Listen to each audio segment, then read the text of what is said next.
take some photos. This is the town hall. This is the historical town hall where they signed the Declaration of Independence.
You guys are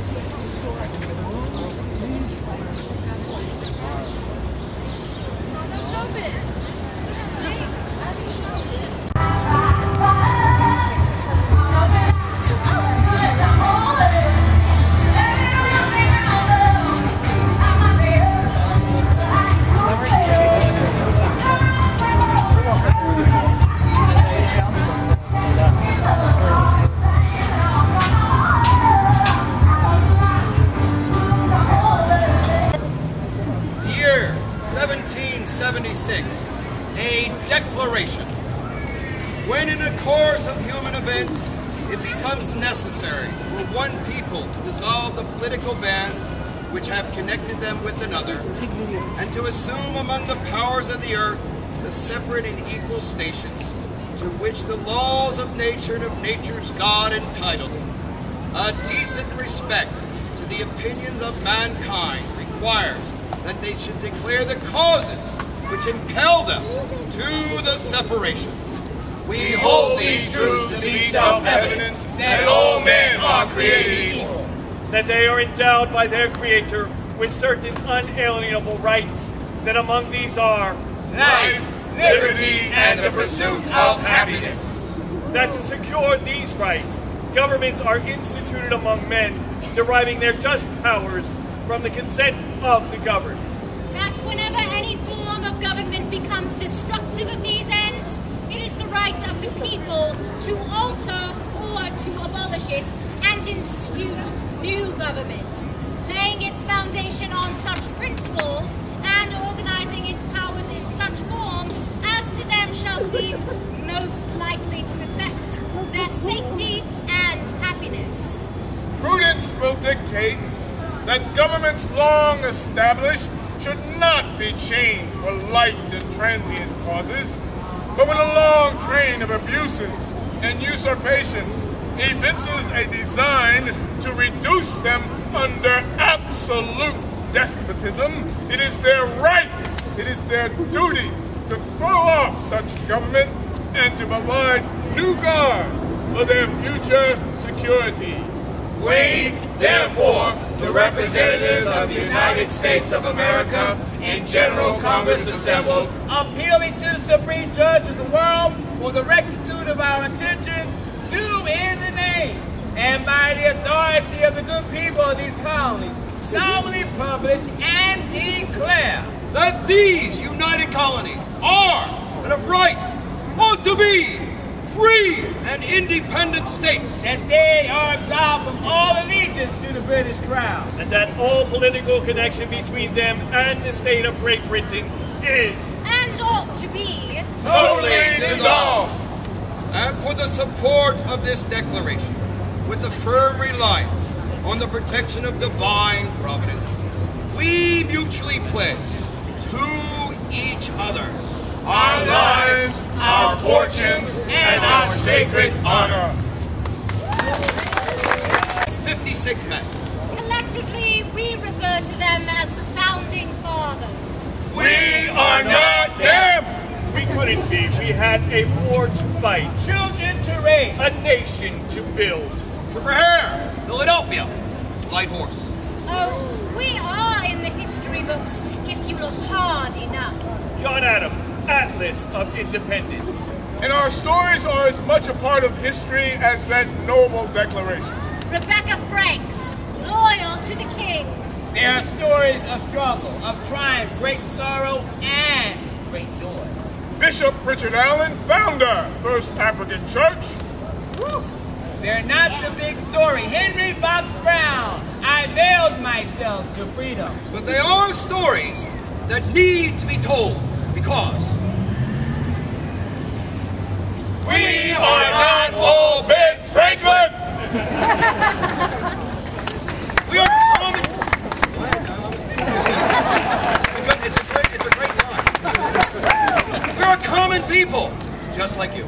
Common people whose uncommon stories gave birth to a nation. And no matter what century we were born in, We all have one thing in common. We call America home. And we all help to make history. Now everybody, hip hip!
this building. Not only the gentlemen involved in writing the documents like Thomas Jefferson or James Madison, but people like Elizabeth Cady Stanton, Susan B. Anthony, Frederick Douglass, President Abraham Lincoln were marking the centennial of World War I for the United States. So General John Pershing came through this building, along with several leaders of foreign militaries. They knew the history of our country. Reverend Dr. Martin Luther King Jr., even the Pope was here 2 years ago. People continue to be inspired by the events that have happened in this hall. But let's say you're walking around Philadelphia in the 1700s and you came across people like John Adams or maybe his more notorious cousin Samuel and said, hey, where's Independence Hall? They wouldn't have known what you were talking about. They knew this building as the Pennsylvania State House. So guys, this building, they started construction in 1732. This was a 25-year construction project, the most expensive the colony ever undertook. Most of this woodwork you're looking at is the original, all hand carved. Most of that brickwork is the original too. Now, they complete the building with the bell tower in the back, and that's when they ordered the State House bell. Maybe you've seen it today. Goes by another name. Liberty Bell. By the way, that's open late tonight too, so 8 o'clock. You're going to squeeze in there at 5 on 8 to get inside. So, and it's not too long after that that these colonies find themselves in a war, the French and Indian War. Now, England wins, but now they have amassed a huge war debt. And so Parliament, this is the first time this is happening, they're going to start taxing these colonists directly, okay? Now, this room is a perfect place to talk about your rights. This is the Supreme Court of the province of Pennsylvania, and you are supposed to have certain rights. We hear English common law. If you are the defendant, you are standing trial the whole time in the prisoner's dock, facing the judge's bench. You are supposed to be innocent until proven guilty, entitled to a jury of your peers, entitled to counsel. Now, by the way, this yard out here where you were just standing was a place of protest and demonstration against all those different tax acts Parliament was passing. And it's not just protesting here in Pennsylvania, it's all over these different colonies. So let's say the British government feels you're protesting too much. You're speaking out against the king. You're tarring and feathering these tax collectors. You may find yourself in court, maybe not having those rights anymore, maybe not having counsel, maybe being shipped up to Canada or over to England, not to be tried amongst the jury of your peers.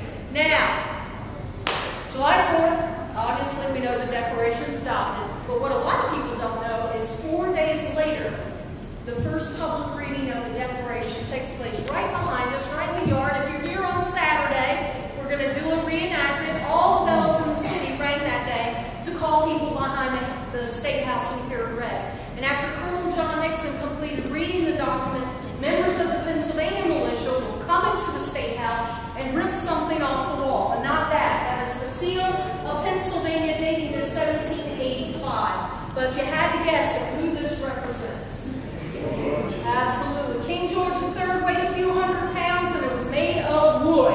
What do you think happened?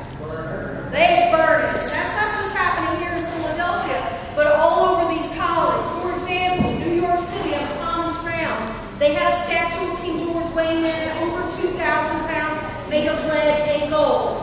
And they rip it down, they decapitate it. What do you think could be made of a lead statue in wartime? Bullets. 45,000 bullets. They are not playing around, folks. Now, this revolution, these colonists find themselves in, sometimes it's very easy for us to look back and say, oh yeah, no problem, declare independence.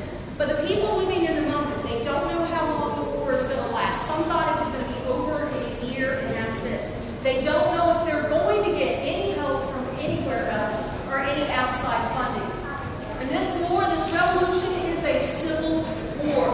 People will destroy their friendships or their family relationships too over this issue of independence. Not everybody's sure about it. But the most important thing to remember is this. That room across the hall is where the Declaration of Independence and the U.S. Constitution were debated and signed. And that's what makes this building the birthplace of the United States. Get your photos here. Woo! And then join me right across the hall, guys. Massachusetts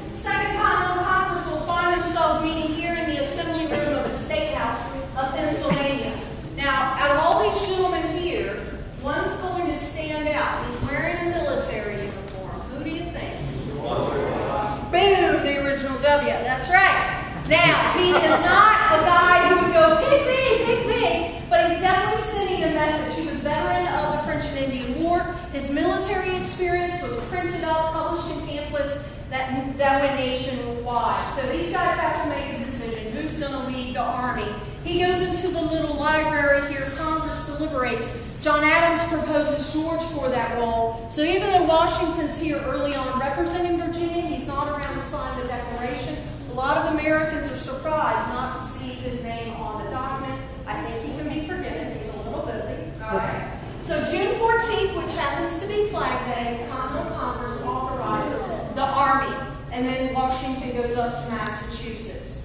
1 year before the Continental Congress declares their independence from England, they will issue the Olive Branch Petition from this room. So they're reaching out to the king. They're trying to make peace. We're your loyal subjects. We beseech you. The king's not having it. He says, you Americans are in open rebellion against me. I prohibit communicating with Americans. I order all of you to be seized at sea. Upon learning of this response, the Continental Congress is going to step up their military preparation. The Continental Navy and the Marine Corps will be authorized out of this room the fall of 1775. Now, in 74, we had a young English immigrant come to our shores. He works not too far away as an editor in a publishing house, a Third and Walnut. And he's trying to get these colonists' minds to change. Let go of the old order. We can govern ourselves. And he's spreading his ideas to thousands of people across these colonies. And he's using Instagram and Facebook. No, I see doubts upon your faces, folks. Okay, you've got an idea. You want to reach thousands of people, 1700 style. What are you going to do? Pamphlets. The power of the press. The power of the printed word, the written word. This is how you start revolutions. He sold 120,000 copies of Common Sense, made no profit, donated all the money to the Army. Later on in 76, North Carolina issued their Halifax resolves here in this room, separating themselves from England. This was after the Battle of Moore Street. They're here trying to convince these other colonies to follow them. In May, Rhode Island separates, Virginia, New Hampshire. But it's Richard Henry Lee of Virginia who wants to make it formal, the Independence Resolutions. So he calls for the Declaration of Independence. And if you had a problem with the monarchy, you would make a formal address or declaration listing your grievances. He wants those 13 separate colonies to come together in a confederation. So that'll be our first constitution, Articles of Confederation. Let's send some guys to Europe, scout out, see who wants revenge, who wants to go to war with us against them. All right. Now, before Dr. Franklin goes to France, he's going to help a young Virginian write that Declaration of Independence. In fact, 5 men work on the Declaration. Okay? Jefferson, he would tell you himself, it's not an original idea. He is borrowing from different sources. He borrows from George Mason's Virginia Declaration of Rights. Franklin is helping. John Adams adds his edits. And then for the Connecticut folks, Roger Sherman, and the New Yorkers, Roger Livingston, all working on the Declaration. July 2nd, these resolutions are adopted here by the Continental Congress. If you celebrated on Sunday, that's fine. John Adams thought that would be the day of celebration. Oh well. 2 days are spent going over the document, making several changes, and then Thomas will incorporate these changes into a new document. And today, 241 years ago, the Declaration is adopted by most of the states. Then it's ordered to be printed. About 100 to 200 Dunlap broadsides of the Declaration are printed up and sent to the former colonies to be read in public squares, like the one behind us. The one you guys know from your history books, that's down in D.C. in the National Archives, that was signed in this room August 2nd, 1776. 50 men in this room pledging their lives, their fortunes, their sacred honor. Read the document when you have a chance. Beautiful language, very accusatory language toward the king. This is how you start a revolution, the power of the written word, power of the printed word. But do not forget about the men and women fighting this war, sacrificing themselves for our country, because without them winning, this would be nothing. It would just be a piece of paper. Now, Franklin goes to France, hits up all those salons around Paris, hangs out with the king and queen of France, secures their help. Now France, though, they bring in one of their allies.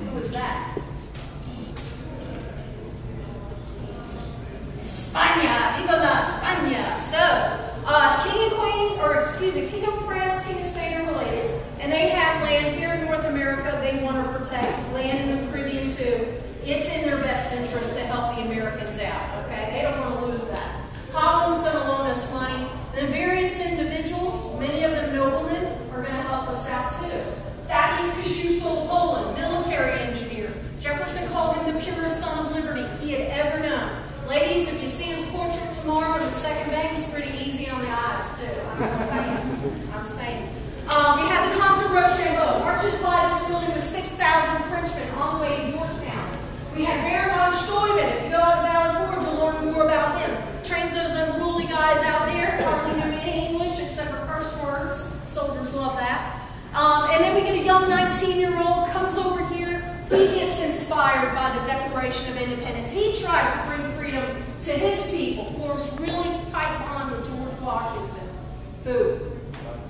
Lafayette. Yeah, it's hard to run anywhere on the East Coast without coming across some version of his name. He writes the Declaration of the Rights of Man. Folks, the city of Philadelphia was invaded by the British Army in 1777. This was taken as the Army's headquarters. British Sir William Howe moved into the house that used to be just north of the Liberty Bell. The upstairs used it as a hospital for wounded American and British officers. If you were a wounded enlisted man left behind, you were thrown into the prison that used to be right across the street. Anybody with patriot sympathies, you were getting out of town as quickly as possible with whatever belongings you could. Anything you leave behind is going to be sold by the soldiers right there on Market Street. Continental Army will drive the British out in 1778. The Confederation Congress will meet here. So now, veteran of the Army, Alexander Hamilton. I know we got some fans in the crowd. Now, he had seen the weaknesses of this Confederation government. His guys not getting supplies, not getting paid. He's working here on the same Congress as James Madison, that great legal mind. And eventually they're going to see the dangers of having your state capital your national capital controlled by state politics. This building will be held hostage by 400 Pennsylvania soldiers who had not gotten paid. The wheels are turning. It's time to revise this weak government. After the Mount Vernon Conference and the Annapolis Convention, Hamilton and Madison put together the Constitutional Convention here in Philadelphia. General Washington is presiding. A lot of ideas floating out there about what direction our country should take. A lot of heated discussions and debates for May, September 1787. And not everybody's going to get what they want. But what came out of this room was our three-branch system of government, our House of Representatives, our Senate, the way we choose our president, the U.S. Electoral College.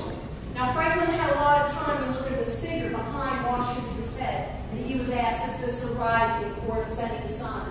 And his famous quote is, I now have the happiness to note it is indeed a rising and not a setting sun. The Constitution signed in this room September 17, 1787. Folks, these people could not know the decisions they're making, the effect it will have on thousands of Americans throughout our history. The issue of slavery is brought up at the convention. 2 states threatened to secede if that was allowed to be abolished nationwide. Native Americans will be considered citizens until 1924. Women do not get the vote coming out of this convention. We're coming up on the centennial of that. It is very important for Americans to go out and learn these stories from our sites around this nation. A lot of good stories, a lot of bad, certainly a lot of ugly. But we can take from them, go forward, make things better and better, more perfect union for everyone. Happy 4th, everyone! Thank you. Thank you.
can go from here instead of going back.